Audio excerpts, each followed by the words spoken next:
إن الحمد لله نحمده ونستعينه ونستغفره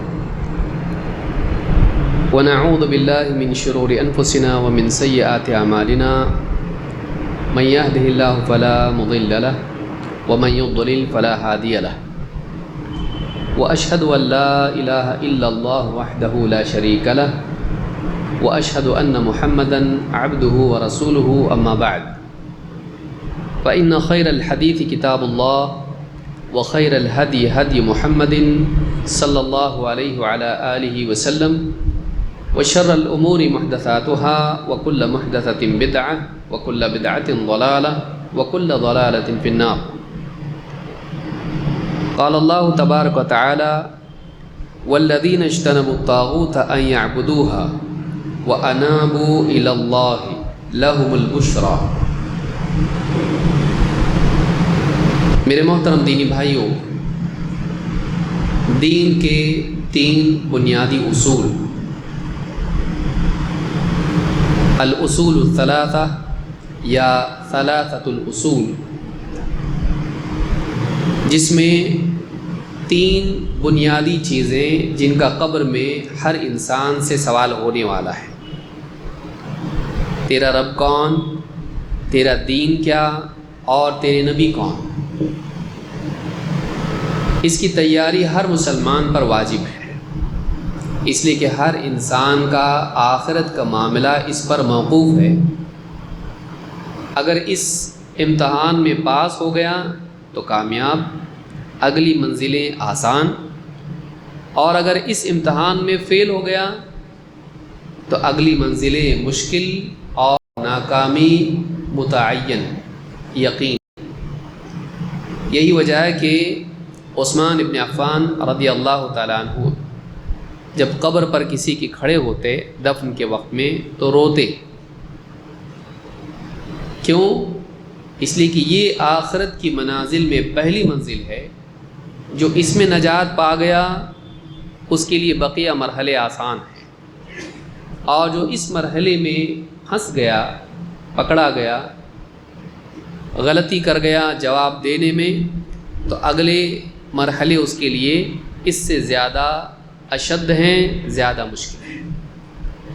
لہٰذا ایک مسلمان کے لیے ضروری ہے کہ وہ ان تین سوالوں کے جوابات تیار رکھے.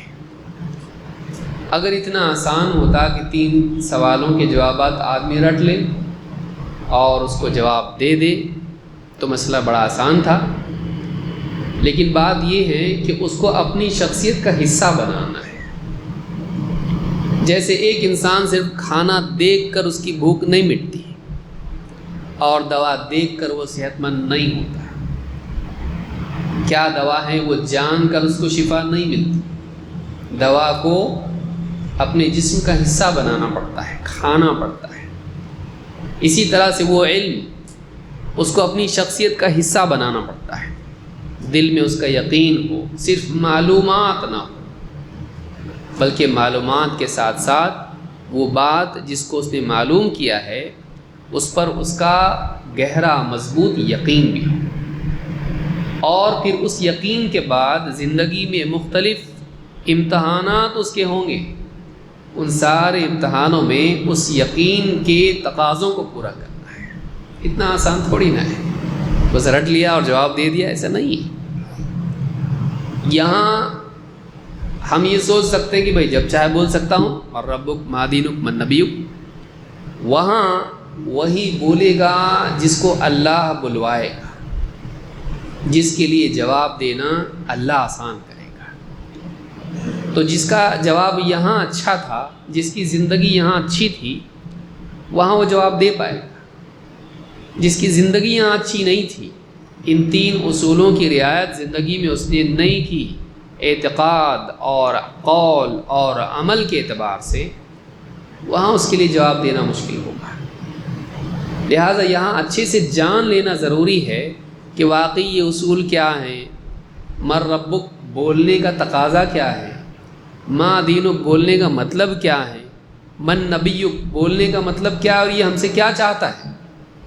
جب تک ہم یہ نہیں سمجھیں گے تب تک کہ قبر کا اور قبر کے بعد کا جو مرحلہ ہے وہ ہمارے لیے آسان ہوگا نہیں. لہٰذا یہ جو سلسلہ ہمارا ہے یہ اسی مقصد کو آسان کرنے کے لیے ہے، پورا کرنے کے لیے ہے۔ پچھلے دروس میں ہم نے دیکھا تھا کہ انابت کیا ہے، آج اسی کو آگے جاری رکھتے ہوئے ہم دیکھیں گے کہ اس تعلق سے اللہ نے انابت اور استعانت کے بارے میں قرآن و سنت میں کیا بات آئی ہے۔ اللہ رب العالمین قرآن کریم میں فرماتا ہے وَالَّذِينَ اجْتَنَبُوا الطَّاغُوتَ أَن يَعْبُدُوهَا وَأَنَابُوا إِلَى اللَّهِ لَهُمُ الْبُشْرَى، سورہ الزمر آیت نمبر 17۔ وَالَّذِينَ اجْتَنَبُوا الطَّاغُوتَ أَن يَعْبُدُوهَا، جو لوگ طاغوت کی عبادت کرنے سے بچتے رہے، وَأَنَابُوا إِلَى اللَّهِ، اور اللہ کی طرف پلٹے، لوٹے، رجوع کیا، انابت اختیار کی، لَهُمُ الْبُشْرَى، لَهُمُ الْبُشْرَى، خوشخبری انہی کے لیے ہے۔ آخرت کی خوشخبری کن کے لیے ہے؟ جو دو کام کریں، ایک دم موٹا موٹا فارمولا کیا ہے؟ جو لوگ دنیا میں طاغوت کی عبادت کرنے سے بچتے رہے، ایک کام، دو وَأَنَابُوا إِلَى اللَّهِ، اور اللہ کی طرف پلٹے، رجوع کیا، لَهُمُ الْبُشْرَى، خوشخبری ان کے لیے ہے۔ اس آیت سے معلوم ہوتی، یہ بات معلوم ہوتی کہ انسان کو اللہ کی خوشخبری کے لائق اور اس کا مستحق ہونے کے لیے زندگی میں دو چیزوں کا خاص اہتمام کرنا چاہیے۔ وہ دو چیزیں کیا ہیں؟ ایک شرک سے بچنا، اور دو اللہ کی طاعت کی طرف رجوع کرنا، اللہ کی طرف رجوع کرنا، اللہ کی فرما برداری کے ساتھ، کہ وہ انکار کرے، ایک اللہ کے سوا کوئی عبادت کے لائق نہیں، اللہ کے سوا جتنے بھی معبود ہیں جو لوگوں نے بنا رکھے ہیں انہیں طاغوت کہتے ہیں۔ کیوں؟ اس لیے کہ ان کی حد لوگوں نے بڑھا دی، ان کو بندے سے رب بنا دیا، بندے سے معبود بنا دیا، تو انہوں نے کیا کر دیا؟ اس کو اس کی حد سے بڑا بنا دیا۔ تو جو لوگ ان طاغوت کی عبادت سے بچے، نہیں ہم بتوں کی عبادت کرتے، نہیں ہم پیڑ پودوں کو پوجتے، نہیں ہم ستاروں سے تقدیر بننے بگڑنے کا عقیدہ رکھتے، ہم قبروں سے نہیں مانگتے، ہم قبروں کے آگے نہیں جھکتے، ہم تعویذ گنڈوں سے انسان کی شفا اور رزق اور سارے مسائل اس کا حل نہیں مانتے، ہم مخلوق سے اعتقاد نہیں رکھتے، اس کو اپنا رب نہیں بناتے، اس کے آگے جھکتے نہیں، اس سے دعا نہیں کرتے، اس کے لیے نظر و نیاز نہیں کرتے۔ وَالَّذِينَ اجْتَنَبُوا الطَّاغُوتَ أَن يَعْبُدُوهَا، یہ کام انہوں نے کیا، اللہ کے سوا کسی اور کو معبود نہیں بنائیں گے۔ وَأَنَابُوا إِلَى اللَّهِ، خالی شرک سے بچے نہیں کہ وہیں شرک ہی نہیں کرتا بس، لیکن اللہ کی عبادت بھی تو ہے، خالی شرک سے بچنا کافی ہے نہیں، شرک نہیں کرتا اچھی بات ہے، لیکن اللہ کی عبادت اس میں کوتاہی کرتا، کہ شرک تو نہیں کرتا ہے، غیر اللہ کی عبادت نہیں کرتا، لیکن اللہ کی عبادت میں کوتاہی کرتا ہے، لاپرواہی کرتا ہے، دوسرے کام میں فیل ہو گیا، دوسرا کام بھی کرنا پڑے گا۔ وَأَنَابُوا إِلَى اللَّهِ، کہ اپنے دل کو اللہ کی طرف پھیرا،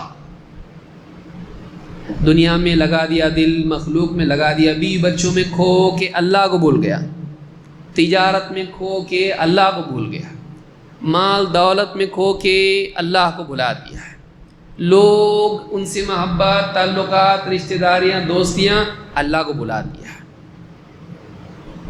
یہ آدمی دوسری چیز میں فیل ہو گیا ہے، دوسری چیز میں پاس ہونے کے لیے کیا کرنا پڑے گا؟ وَأَنَابُوا إِلَى اللَّهِ، کہ وہ اپنے دل سے اللہ کی طرف پلٹے، ان کا دل اللہ سے جڑا رہتا تھا دنیا میں، اور نہ صرف اللہ سے جڑا رہتا تھا بلکہ ان کی زندگی میں اللہ کے حکموں کی تعمیل بھی تھی، جو اللہ بتائے ہم کریں گے، وہ ہمارا مالک ہے، وہ ہمارا رب ہے، وہ جو چاہے حکم دے، پھر چاہے رمضان میں ہم سے کہہ دے کہ حلال کھانا بھی مت کھاؤ،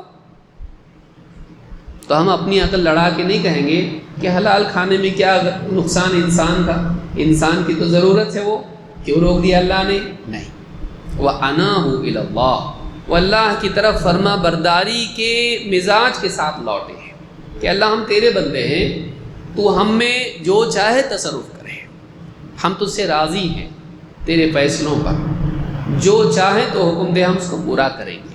اس طرح سے فرما بردار دل لے کر اللہ کی طرف بڑھتے ہیں۔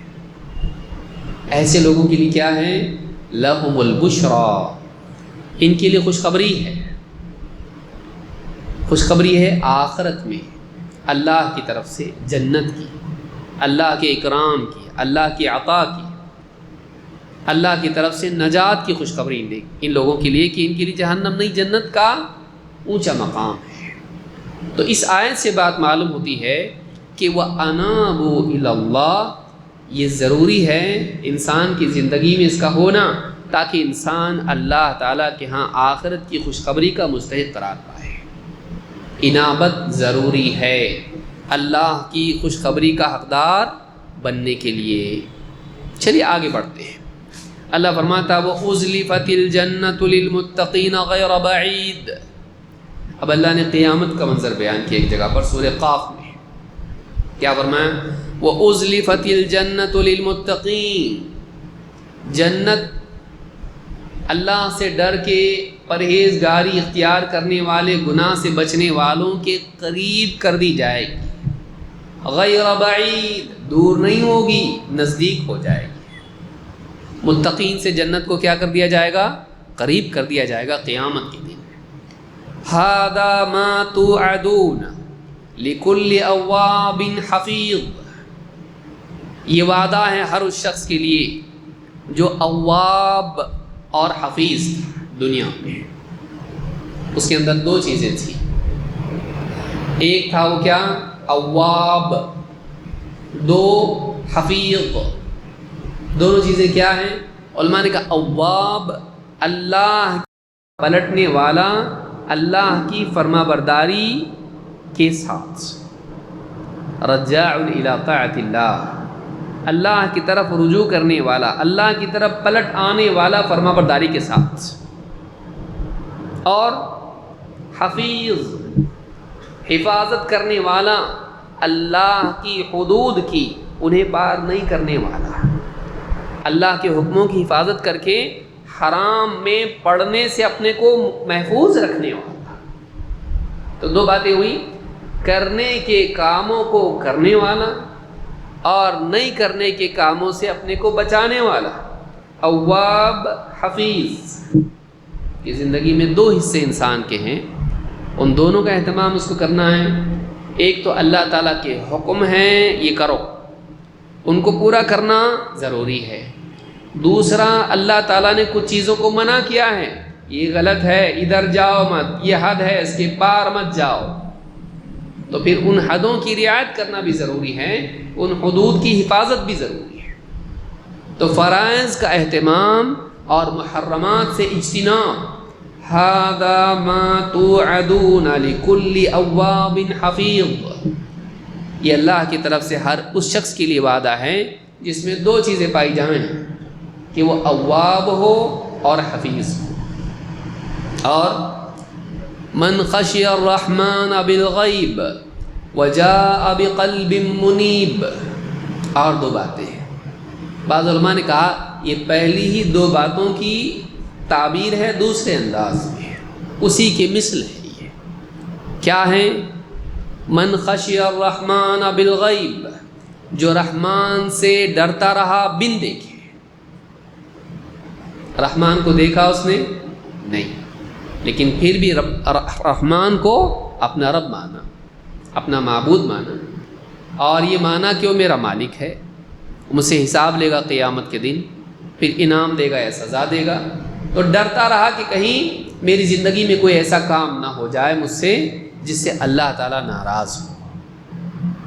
وہ کسی اور سے نہیں ڈرتا تھا، CCTV سے ڈرنا، پولیس سے ڈرنا، CID سے ڈرنا، وہ ڈرتا تھا کس سے؟ اللہ سے۔ جہاں کوئی نہیں دیکھتا ہے وہاں بھی اللہ دیکھتا ہے۔ من خشی الرحمن بالغیب کے دو معنی علماء نے بیان کیے کہ جس نے رحمان کو دیکھا نہیں، یہ نہیں کہتا ہو کہاں ہے اللہ بتاؤ ہم کو، نعوذ باللہ. اس نے کہا اللہ کو ہم نے دیکھا نہیں لیکن اللہ ہے،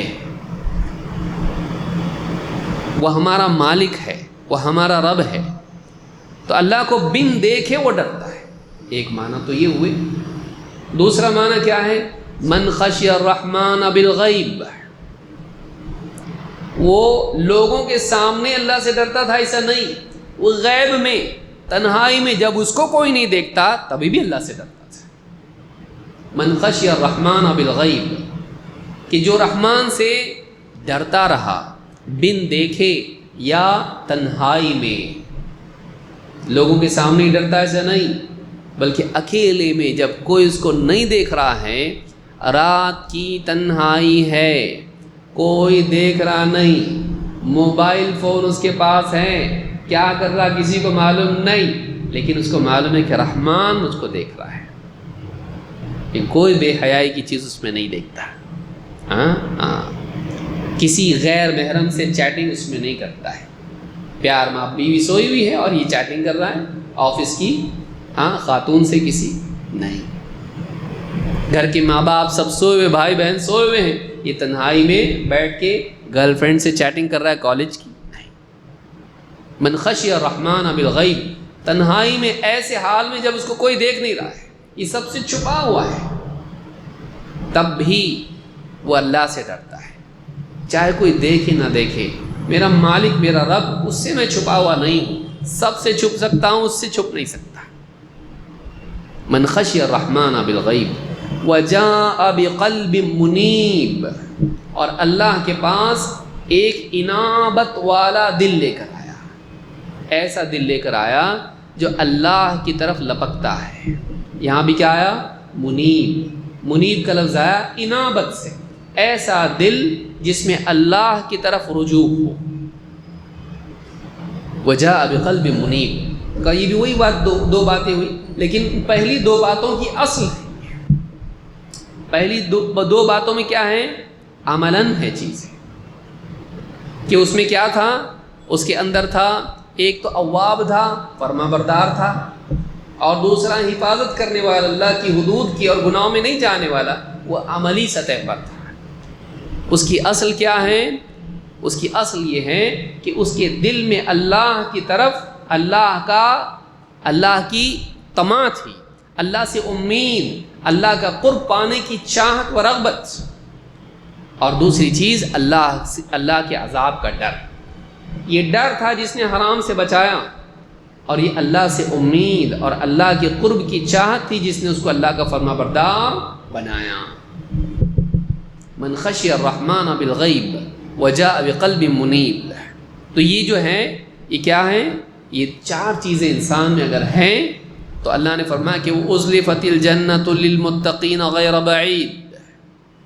جنت کا وعدہ متقین کے لیے ہے، اور جنت قریب کر دی جائے گی متقین سے. متقین کون؟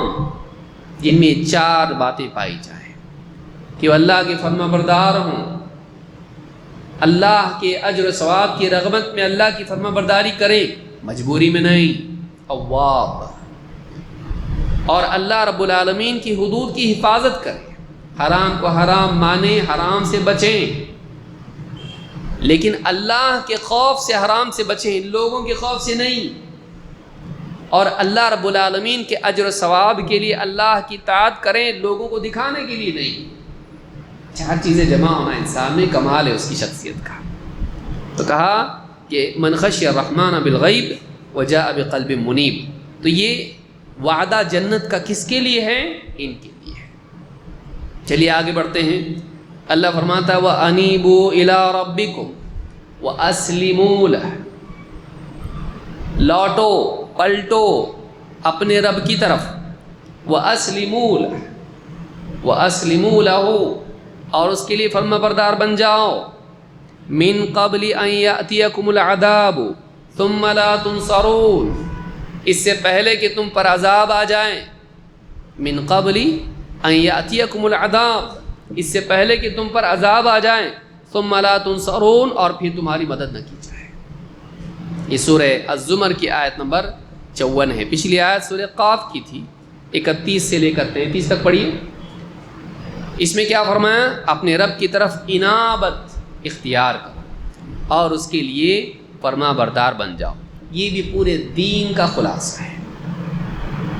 پورا دین ان دو چیزوں پر ٹکا ہوا ہے، انابت اور اسلام. انابت اپنے قلب سے اور اسلام اپنے جوارح سے. اسی لیے شیخ عبد الرحمن بن ناصر السعدی کہتے ہیں وَأَنِيبُوا إِلَىٰ رَبِّكُمْ بِقُلُوبِكُمْ وَأَسْلِمُوا لَهُ بِجَوَارِحِكُمْ. اپنے دلوں سے اللہ کی طرف انابت اختیار کرو. اپنے دلوں سے اپنا دل اللہ کی طرف کرو. یہ نہ ہو کہ نماز میں تم اپنا چہرہ تو قبلے کی طرف کرو لیکن تمہارا دل کہیں اور ہو. تمہارا دل دکان کی طرف ہو، کھیتی باڑی کی طرف ہو، اپنے کھیل تماشوں کی طرف ہو. یہ نہیں. وَأَنِيبُوا إِلَىٰ رَبِّكُمْ. اپنے دل سے تم پورے اللہ کی طرف متوجہ ہو جاؤ. جیسے بعض دعائیں نماز کے تعلق سے ان میں سے یہ بھی ہے. قرآن میں اللہ نے جسے بتایا انی وجہت وجہی للذی فطر السماوات والارض حنیفا. میں نے اپنے چہرے کو ذات کی طرف پھیر دیا. انی وجہت وجہی للذی فطر السماوات والارض، جس نے آسمان و زمین کو عدم سے وجود میں لایا، پیدا کیا. حنیفاً، میں سب سے کٹ کے، سب سے اپنا منہ پھیر کے اس کا ہو گیا. میں نے اپنے دل کو سب سے ہٹا کے اس کی طرف متوجہ کیا. حنیف اس کو کہتے ہیں کہ جو سب سے کٹ کے اپنے قلب کو اللہ سے جوڑے. کسی سے طمع نہیں، کسی سے امید نہیں، کسی پر اعتماد نہیں، کسی پر توکل نہیں. ایک اللہ پر اعتماد، ایک اللہ پر توکل، ایک اللہ سے رجا امید، ایک اللہ سے رغبت. سب سے کٹ کے اللہ کا ہونا. یہ نہیں کہ سارے رشتے توڑ دے اور اللہ کا ہو جائے، پہاڑ پہ جا کے عبادت کرے. نہیں، اپنے قلب کو مخلوق میں پھنسنے سے نکالیں اور اللہ سے جوڑیں. ساری تمنائیں اس کی اللہ سے متعلق، اللہ سے جڑی ہیں. تو کہا کہ وَأَنِيبُوا إِلَىٰ رَبِّكُمْ. تو شیخ کہتے ہیں وَأَنِيبُوا إِلَىٰ رَبِّكُمْ بِقُلُوبِكُمْ. اپنے رب کی طرف رجوع کرو اپنے دلوں سے. تمہارا دل ادھر ادھر بھٹک رہا ہے، اللہ کی طرف لا تیرے دل کو. حتیٰ کہ انسان نماز میں کھڑا ہے لیکن دل اس کا اللہ کی طرف متوجہ نہیں. یہ محرومی کی بدترین شکلوں میں سے ایک ہے کہ اس کا چہرہ، اس کا رخ قبلے کی طرف ہو، دل اللہ کی طرف نہیں ہو.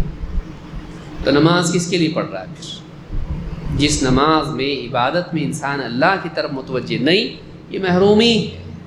وَأَنِيبُوا إِلَىٰ رَبِّكُمْ. اللہ کی فرما برداری کے مزاج کے ساتھ اپنے دل سے اللہ کی طرف متوجہ ہو جاؤ. کوئی دینے والا نہیں سوائے اللہ کے، کوئی مسائل کا حل کرنے والا نہیں سوائے اللہ کے. کائے کو ادھر ادھر دل لگاتا ہے، اللہ سے دل لگا. وَأَنِيبُوا إِلَىٰ رَبِّكُمْ وَأَسْلِمُوا لَهُ. لیکن صرف تمہارے دلوں کا اللہ سے جڑنا کافی نہیں ہے، اس لیے کہ تمہارا ایک وجود ہے اور اس سارے وجود پر اللہ کے احکامات کا نفاذ ضروری ہے. خالی دل اللہ والا اور بدن گناہ والا نہیں چلے گا. آنکھیں بھی اللہ کے حکموں کی تابع ہوں، کان بھی اللہ کے حکم کے تابع ہوں، زبان بھی اللہ کے حکم کی تابع ہو، اور ہاتھ اور پاؤں بھی اللہ کے حکم کے تابع ہوں. بلکہ سر سے لے کے پاؤں تک اللہ کا فرما بردار ہو. جسم کا کوئی حصہ نہیں جس پر اللہ کی شریعت کا نفاذ نہیں. جیسے کائنات کا کوئی ایک کونا ایسا نہیں جہاں اللہ کا حکم نہ چلتا ہو. تیرے جسم میں بھی کوئی حصہ ایسا نہیں ہونا چاہیے جو اللہ کی اطاعت سے خارج ہو. وَأَسْلِمُوا لَهُ. اللہ کے فرما بردار بن جاؤ. تو یہاں پر بھی آپ دیکھیں گے کہ اللہ رب العالمین نے انیبو، اللہ کی طرف لوٹ آؤ کا حکم دیا ہے. لہٰذا ایک بندے کی سعادت اس میں ہے، یہ جو دل کا میلان ہے، یہ جو بار بار دل کا پلٹنا ہے، یہ اللہ کی طرف ہونا چاہیے. اور یہ بھی عبادات میں سے. کیوں؟ اس لیے کہ اللہ نے دو کام کرو، وَأَنِيبُوا إِلَىٰ رَبِّكُمْ وَأَسْلِمُوا لَهُ. یہ دو کام کرو. نہیں تو پھر وعید اللہ نے سنائی، کیا کہا؟ اس کے بعد کہا کہ من قبل ان یأتیکم العذاب، اس سے پہلے کہ تم پر عذاب آ جائے اور پھر تمہاری مدد نہ کی جائے۔ معلوم ہے کہ یہ فرائض میں سے ہے کہ اس میں کوتاہی اللہ کے عذاب کے مستحق بناتی ہے۔ معلوم ہے کہ عبادات میں سے یہ مطالبہ ہے بندے سے، تو جس چیز پر وعید ہو، جس کے چھوڑنے پر وہ چیز فریضہ ہوگی، اور اس میں کوتاہی اللہ رب العالمین کی عبادت میں کوتاہی ہے، یہ قلبی اعمال میں سے ہے۔ چلیے آگے بڑھتے ہیں۔ اور ایک عبادت کی قسم استعانت ہے۔ استعانت کیا ہے؟ اللہ سے مدد طلب کرنا، اللہ سے مدد مانگنا، اپنے دل سے، اپنی زبان سے۔ استعانت یہ ہے کہ ایک بندہ اللہ سے، یا لغوی اعتبار سے کہیں مدد مانگنا۔ استعانت کیا ہے؟ مدد مانگنا، دل سے، زبان سے۔ یہ بھی عبادات میں سے ہے، کیونکہ اللہ تعالیٰ نے اس کا بھی ہم کو حکم دیا ہے کہ ہم کس سے مانگیں؟ اللہ سے۔ جس کا اللہ حکم دے دے وہ عبادت ہو جاتا ہے۔ کسی چیز کو ہم کیسے جانیں کہ عبادت ہے؟ اس پر اللہ کا انعام ہو، اس کے نہ کرنے پر سزا ہو، اس کا اللہ کی طرف سے حکم ہو، اللہ بتائے کہ ایسا کرنے والوں سے اللہ خوش ہوتا ہے، راضی ہوتا ہے، ایسے لوگوں کی اللہ تعریف کرے کہ کتنے اچھے بندے۔ یہ ساری چیزیں کیا ہے؟ اس بات کی علامت ہے کہ وہ چیز کیا ہے؟ وہ چیز نیکی ہے، وہ چیز اللہ کو پسند ہے، اور وہ عبادات میں سے ہے۔ تو استعانت کا کیا معاملہ ہے؟ انابت کا تو ہم دیکھیں، استعانت کا کیا معاملہ ہے؟ شیخ الاسلام محمد ابن عبد الوہاب فرماتے ہیں وَدَلِيلُ الْإِسْتِعَانَةِ قَوْلُهُ تَعَالَى إِيَّاكَ نَعْبُدُ وَإِيَّاكَ نَسْتَعِينُ وَفِي الْحَدِيثِ وَإِذَا اسْتَعَنْتَ فَاسْتَعِنْ بِاللَّهِ۔ کہتے ہیں کہ استعانت کی دلیل اللہ تعالیٰ کا یہ فرمان ہے کہ اے اللہ ہم تیری ہی عبادت کرتے ہیں اور تجھی سے استعانت کرتے ہیں، تجھی سے مدد مانگتے ہیں، تجھی سے مدد چاہتے ہیں، تجھی سے مدد طلب کرتے ہیں۔ یعنی اللہ نے ایمان والے اچھے بندوں کی دعا ہم کو بتائی۔ سورۃ الفاتحہ کیا ہے؟ اللہ نے بتایا کہ ایک مومن کو ایسے دعا کرنا چاہیے، ایک مسلمان کو دعا کیسے کرنا چاہیے؟ ایسے۔ اس میں دعا میں کیا کہنا چاہیے اس کو؟ ایاک نا۔ اس کا مزاج کیسا ہوتا ہے ایک مومن بندے کا؟ وہ اللہ تعالیٰ سے قال اور حال سے کہتا ہے ایاک نعبد، اللہ ہم تیری عبادت کرتے، کسی اور کی عبادت تو ہم کرتے نہیں، ہمارا اٹل فیصلہ ہے اور ہم اس کا اہتمام بھی کرتے ہیں اپنی طاقت کے بغیر، تیری عبادت کرتے ہیں۔ ایاک نعبد و ایاک نستعین، اے اللہ ہم تجھی سے مدد چاہتے ہیں، کیونکہ ہم کو کسی سے امید نہیں، کوئی دیتا نہیں، کیوں؟ کسی کے پاس ہے ہی نہیں، تیرے سوا کون دے گا؟ ہم تجھی سے مدد چاہتے ہیں۔ غیبی طریقے سے جو مدد چاہی جاتی ہے تجھی سے چاہتے ہیں۔ ہاں ٹھیک ہے، بیوی سے کہیں گے کھانا لا دو، پروس دو، کھانا ہے، بچوں سے کہیں جاؤ فلاں چیز بازار سے لے آؤ، کسی اور سے خادم سے کہیں گے جاؤ ذرا فلاں چیز کر کے آؤ، وہ چیز عادی چیزوں میں سے ہے جو ہر انسان کے بس میں ہوتی ہے، وہ نہیں۔ لیکن جب ہم مدد مانگتے ہیں، اے اللہ میں علاج تو کر رہا ہوں، شفا دے دے، اس دوا کو میرے لیے مفید بنا دے، اے اللہ میں یہ کام کرنے جا رہا ہوں، امتحان کے لیے جا رہا ہوں، اے اللہ میری مدد کر، یاد دلا، لکھنے میں مدد کر، اے اللہ میں تجارت کے لیے جا رہا ہوں تو میری مدد کر تاکہ میں صحیح ڈھنگ سے بات کر پاؤں، میری رزق میں برکت تو دے۔ یہ جو مانگنا ہے، مدد اللہ سے چاہنا، میں اپنی کوشش کر رہا ہوں تو میری مدد کر، اس کو استعانت کہتے ہیں کہ میں اپنی کوشش کر رہا ہوں لیکن اللہ اکیلا میں تو نہیں کر سکتا، تو نے مجھ کو صلاحیت دی، ٹھیک ہے، تو نے حکم بھی دیا کوشش کرو، میں کوشش کر رہا ہوں دنیا کی، آخرت کی، لیکن اللہ میں اکیلا کروں اس سے تو ہونے والا نہیں، دکھتا نہیں مجھ کو، جب تک کہ تو میری مدد نہ کرے میری کوشش کچھ کام کی نہیں ہے۔ تو اب میں تجھ سے مدد مانگتا ہوں، میری مدد کر، میری مدد کر۔ یہ جو مدد ہے یہ کسی بندے سے مانگی جا سکتی ہے؟ نہیں، یہ اللہ سے مانگی جائے گی۔ جو اللہ دیتا ہے وہ کوئی اور اللہ رب العالمین کے خصائص میں کسی اور کو شریک نہیں کر سکتے ہیں۔ تو اب یہاں کہتے ہیں کہ دلیل الاستعانہ کیا ہے؟ ایاک نعبد و ایاک نستعین، کہ اللہ تعالیٰ نے اس کو عبادت کے ساتھ جوڑ کے بیان کیا ہے، عبادت کے ساتھ اس کو جوڑ کے بیان کیا ہے کہ اللہ ہم تیری عبادت کرتے ہیں اور تجھی سے مدد چاہتے ہیں۔ یہاں ایک سوال ہی پیدا ہوتا ہے کہ عبادت تیری کرتے ہیں اور تجھ سے مدد مانگتے ہیں، تو پھر تو استعانت عبادت میں سے نہیں ہونا چاہیے، کیونکہ الگ سے بیان کیا ہے اس کو۔ دو چیزیں ہوئی نا، عقل تو یہ کہے گی کہ ہم تیری عبادت کرتے ہیں اور تجھی سے مدد مانگتے ہیں، تو مدد مانگنا عبادت کے علاوہ ہوا تو وہ عبادت کیسے ہوا؟ علماء نے کہا ایسا نہیں ہے، ذرا سمجھو اس کو۔ ہم تیری ہی عبادت کرتے ہیں، ساری عبادات تیرے ہی لیے کرتے ہیں، تجھی کو معبود مانتے ہوئے تیری عبادت کرتے ہیں۔ یہ ایک عام بات ہوئی، لیکن ان عبادات میں سے ایک اور عبادت ہے مدد مانگنا، وہ بھی ہم تجھی سے کرتے ہیں۔ تو یہ عربی کا ایک قاعدہ ہے، الخاص بعد العام۔ کیا قاعدہ ہے؟ کہ اللہ تعالیٰ ذکر کرتا ہے، خاص کا ذکر کرتا ہے عام کے بعد۔ کیا مطلب ہوا اس کا؟ ساری عبادات تو ہیں ہی ہیں، آ گئی ایاک نعبد میں، لیکن ایک اسپیشل عبادت ہے یا ایک الگ عبادت ہے، اس کو الگ سے ذکر کیا، اس کی اہمیت کی وجہ سے یا کسی خاص وجہ سے۔ جیسے قرآن میں آپ دیکھیے لیلۃ القدر کی فضیلت میں اللہ نے کیا فرمایا؟ تنزل الملائکۃ والروح فیہا بإذن ربہم من کل امر۔ لیلۃ القدر میں نازل ہوتے ہیں کون؟ تنزل الملائکۃ، اور کون؟ والروح۔ تو ملائکہ کون؟ فرشتے، اور روح کون؟ جبریل۔ جبریل کون ہے؟ انسان ہے؟ جن ہے؟ کون ہے؟ فرشتے۔ تو ملائکہ عام ہے، سارے فرشتے، لیکن ان میں سے خاص فرشتہ کون سا؟ جبریل۔ اللہ نے الگ سے اس کو بیان کیا، کیوں؟ اس کی فضیلت کی وجہ سے، اس کی اہمیت کی وجہ سے، نوعیت کے فرق کی وجہ سے۔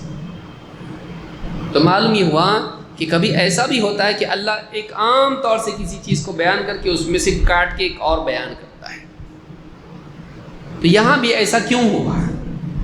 ایاک نعبد و ایاک نستعین، ساری عبادات سے کاٹ کے استعانت کو کیوں بیان کیا گیا؟ کئی وجہ سے۔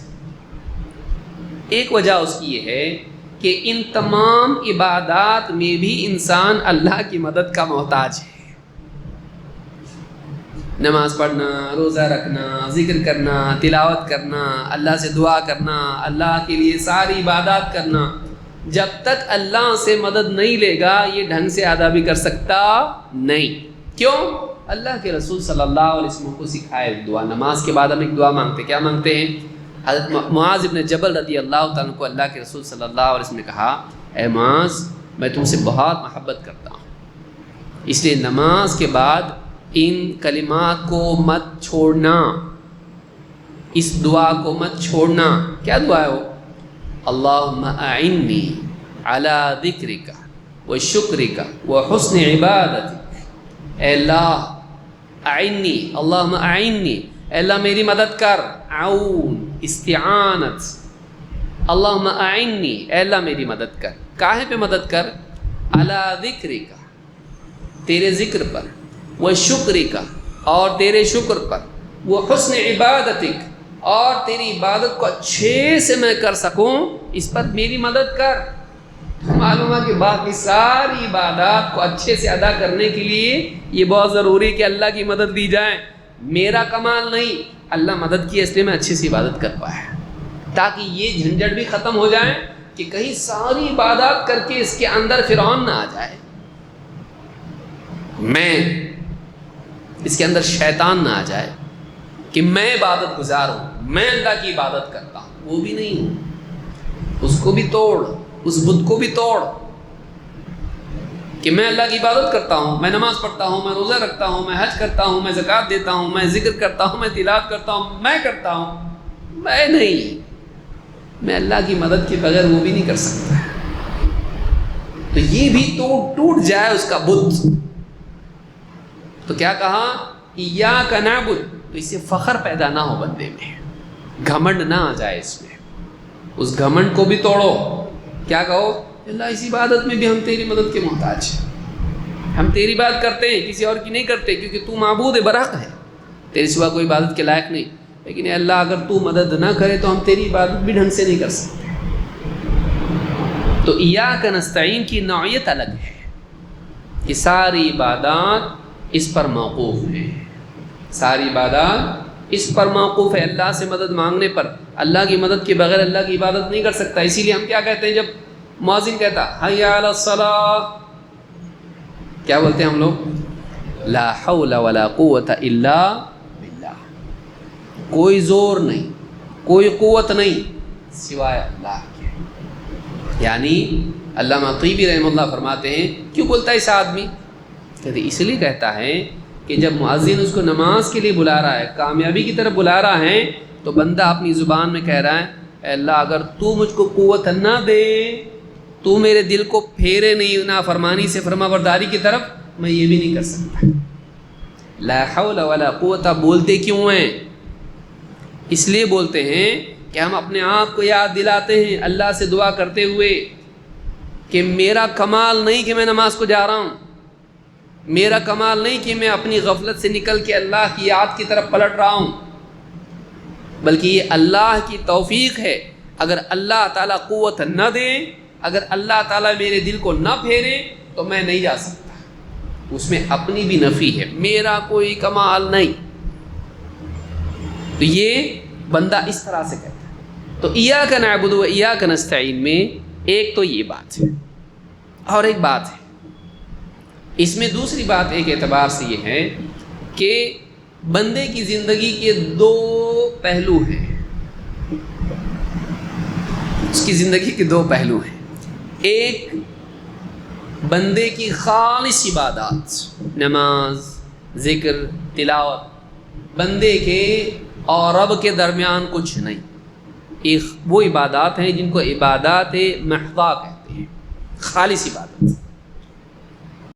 لیکن دوسرا پہلو انسان کا ایسا بھی ہے کہ جس میں انسان کی دنیاوی حاجات ہیں، اس میں شریعت کے تابع ہے. حلال کماؤ، حلال کھاؤ. اب یہ کیا ہے؟ حلال کھانے میں ایک اعتبار سے بندے کی اپنی حاجت بھی جڑی ہوئی ہے، وہ خالص عبادات میں سے نہیں ہے. اس میں عبادت کا پہلو بھی ہے اور حاجت کا پہلو بھی ہے. سمجھ میں آ رہی بات؟ کہ کچھ اللہ کے حکم ایسے ہیں جس میں بندے کی ضرورت بھی ہے اور اللہ کا حکم بھی اس میں ہے، تو یہ الگ قسم ہے. جیسے افطار کرنا، تو افطار کرنا نیکی ہے کہ نہیں ہے؟ سحری کرنا، تسحروا فإن فی السحور برکہ، حدیث میں کیا ہے؟ سحری کرو اس لیے کہ سحری میں برکت ہوتی ہے، سحری کرنا چاہیے. تو سحری کرنا نیکی ہے، اچھی بات ہے، لیکن اسی کے ساتھ ساتھ سحری انسان کی کیا ہے؟ ضرورت بھی ہے. تو اللہ کے احکام کی دو قسمیں ہیں، ایک وہ جو خالص عبادات ہیں، اور دوسرے وہ جو انسان کو اللہ کا حکم تو ہے ہی ہے لیکن بندے کی حاجت بھی اس سے جڑی ہوئی ہے. تو استعانت کا جو پہلو ہے وہ ان چیزوں سے بہت زیادہ جڑا ہوا ہے کہ کھانا، پینا، رزق، لباس، شفا اور دنیا میں مسائل، ان سے نجات، اس کی مقاصد، اس کی تکمیل، بیوی، بچے، ماں باپ، رشتہ دار اور خرچے اور یہ اور وہ، یہ ساری، اس میں بندہ جو ہے پریشان ہو جاتا ہے. اور ضائع کس کو کرتا ہے؟ عبادات کو ضائع کرتا ہے. تو اس میں اگر اللہ اس کی مدد نہ کرے تو پہلی چیز ادا نہیں کر پائے گا، وہ اسی میں پھنس کے رہ جائے گا. اسی لیے اللہ رب العالمین نے جہاں عبادت کا ذکر کیا ہے وہیں رزق کا بھی ذکر کیا. وما خلقت الجن والانس الا لیعبدون ما اريد منهم من رزق وما اريد ان يطعمون. دونوں کو ایک ساتھ جمع کیا. میں نے جنات اور انسانوں کو صرف اپنی عبادت کے لیے پیدا کیا ہے، میں ان سے رزق نہیں چاہتا، نہیں چاہتا کہ مجھے کھلائیں. تو یہاں پر اللہ نے رزق کا ذکر کیا، اور رزق کا ذکر کس کے ساتھ کیا؟ عبادت کے ساتھ.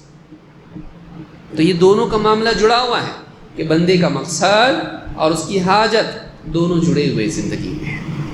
اکثر ہوتا یہ ہے کہ انسان، یاد رکھیے ابھی جو کہہ رہا ہوں میں، اکثر ہوتا یہ ہے کہ انسان اپنی حاجت کو اپنے مقصد پر ترجیح دیتا ہے. یہ آیت بتا رہی ایسا نہیں ہونا چاہیے، مقصد ہمیشہ حاجت سے پہلے ہوگا. اس لیے ایاک نستعین نمبر 2 پر ذکر کیا، ایاک نعبد کو کس پر ذکر کیا؟ نمبر 1 پر، کہ اللہ کی عبادت تیری زندگی کا مقصد ہے. پھر اللہ میری ضرورتیں بھی ہے نا، مدد مانگ اللہ سے. ان ضرورتوں میں کیا کر؟ اللہ سے مدد مانگ، اللہ مدد کرے گا. تیسری بات، عبادت اگر تو ٹھیک سے کرے گا تو اللہ تعالیٰ کی مدد کا حقدار بھی بن جائے گا. اس لیے یہ سبب اور نتیجے کے اعتبار سے بھی اس کو بیان کیا گیا. ایاک نعبد، اے اللہ ہم تیری عبادت کرتے ہیں. ٹھیک ہے، اگر تم واقعی اپنے قول میں سچے ہو اور اس کا زندگی میں اہتمام کرو گے تو تم اللہ کی مدد کے حقدار بن جاؤ گے. اسی لیے کیا کہا؟ الیس اللہ بکاف عبدہ، کیا اللہ تعالیٰ اپنے بندے کے لیے کافی نہیں؟ تو معلوم ہوا کہ واقعی جب تو اللہ کا بندہ بن جائے گا تو اللہ تعالیٰ تیرے لیے کیا ہو جائے گا؟ کافی. تو بندگی تیرا مقصد ہے، کفایت اللہ کی طرف سے ملنے والا انعام ہے. تو تیرا کام کرے اللہ، اللہ کا کام کرے گا. تو مدد کہاں سے آتی؟ ہاں، اللہ کی طرف سے. اور عبادت کہاں سے جاتی؟ ہاں، بندے کی طرف سے. تیری طرف سے اگر عبادت جائے گی وہاں سے مدد آئے گی. تو تیری طرف سے تو تیرا کام کر، ایاک نعبد، اور پھر اللہ کی طرف سے مدد مانگنے کا تو لائق بنے گا، تجھ کو حق میں نصیب ہوگا کہ تو اللہ سے مدد مانگ سکے. ورنہ تیری دعا سنی نہیں جائے گی. تیری دعا سنی جائے گی نہیں، کہ تو اللہ کا بندہ بنا ہی نہیں تو اللہ تیری مدد کیوں کرے؟ صرف ضرورت کے وقت رب بنا رہی ہے اللہ کو. ہاں، جب عبادت کا وقت تھا تو رب نہیں بنایا، اور حاجت کا وقت آیا تو رب بنایا نہیں. پھر اللہ دعا قبول نہیں کرتا ہے. اسی لیے کیا فرمایا؟ ان تنصر اللہ ینصر، اگر تم اللہ کی مدد کرو گے اللہ تمہاری مدد کرے گا. اگر کے ساتھ مطلب معلومات کنڈیشن پوری کیے بغیر مدد ہونے والی نہیں. اسی لیے کہا، جسے حدیث میں کہا احفظ اللہ یحفظک، تو اللہ کی حفاظت کر اللہ تیری. تو ابھی کیا ہوا؟ تو کر تو اللہ کرے گا. سمجھ میں آ رہی بات؟ تو اللہ کی نصرت جو ملتی ہے بندے کے استحقاق کی بنا پر ہوتی ہے. تو حقدار بن، لائق بن، اللہ ضرور کرے گا. اللہ بھولتا نہیں ہے، اللہ تعالیٰ عاجز نہیں ہوتا، اللہ وعدہ خلافی نہیں کرتا. تقصیر بندے کی طرف سے ہوتی ہے، اللہ کی طرف سے کبھی نہیں، نعوذ باللہ. لہٰذا یہاں پر کہا کہ استعانت بھی عبادات میں سے ہے. کیسے معلوم پڑا؟ اس لیے کہ ایمان والے بندے کیا کرتے ہیں؟ یہ کہتے ہیں کہ اللہ ہم تیری عبادت کرتے، تجھی سے استعانت کرتے ہیں. اور اسی طرح سے حدیث میں ہے کہ وَإِذَا اسْتَعَنْتَ فَاسْتَعِنْ بِاللَّهِ، جب بھی تو مدد چاہے اللہ سے مدد طلب کر. تو معلوم ہے کہ اللہ کے رسول صلی اللہ علیہ وسلم نے ہم کو حکم دیا ہے کہ ہم کس سے مدد مانگیں؟ اللہ سے. تو میں سمجھتا ہوں آج کے لیے اتنا کافی ہے، اس لیے کہ اور بھی ایک ہمارے پاس کام بچا ہوا ہے. ہاں، تو انشاءاللہ آج ہم اسی پر اکتفا کریں گے. اور رمضان سے پہلے کا یہ ہمارا آج کا آخری درس ہے. انشاءاللہ بقیہ جو باتیں ہیں اسی بات کو ہم جاری رکھتے ہوئے استعانت سے شروع کریں گے رمضان المبارک کے بعد، اور اس کی کیا تفاصیل ہے انشاءاللہ ہم رمضان کے بعد اس کو دیکھیں گے. اللہ رب العالمین ہم سب کو اللہ کا واقعی نیک بندہ بننے کی توفیق عطا فرمائیں، کہ ہم اللہ ہی کے بندے بنیں، اللہ کے سوا کسی اور کے بندے نہ بنیں، نہ کسی اور کو اللہ کے سوا اپنا رب بنائیں، نہ کسی اور کو اپنا معبود بنائیں، بلکہ ساری زندگی موت تک ہم اللہ ہی کی عبادت کرتے رہیں. اقول ھذا واستغفر اللہ لی ولکم.